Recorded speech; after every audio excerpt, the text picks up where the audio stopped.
นี่เลยสบายดีเด้อพ่อแม่พี่น้องของบายเมื่อสักครู่ทุกคนมื้อนี้ก็มาพบมาพ่อกับอ้ายคำลาดคือเก่าเด้อพ่อแม่พี่น้องกับรายการข่าวสารบ้านเฮาว่าพ่อแม่พี่น้องมื้อนี้อ้ายคำลาดก็สิมาแจ้งข่าวน้องเนาะช่วงนี้พี่ปอบก็อยากร้ายได้พ่อแม่พี่น้องเนาะขับมาแรงมากก็อยากให้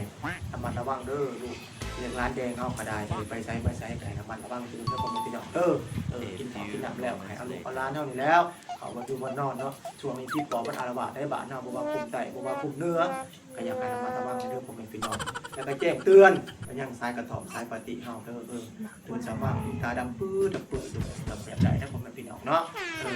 พวกสายถ่อมสายปฏิได้พี่ปอบมันมักไปในทางนี่เด้อเอาวันนี้ก็อยากแจ้งถึงมันยังพี่ปอบเด้ออันนี้ก็บ่อยากให้แล้วมันไก่ลูกไก่ร้านเฮาแล้วคนเจ็บคนโศกก็ให้นี่เป็นให้จะพี่ปอบนี่ก็ได้ให้ไปกินพูนกินกบกินเขียดไปกินขี้วัวกินควายขี้หมูขี้ม้าแล้วพ่อแม่พี่น้องเนาะเอาสำหรับคลิปนี้ก็สิมีเท่านั้นเด้อพ่อแม่พี่น้อง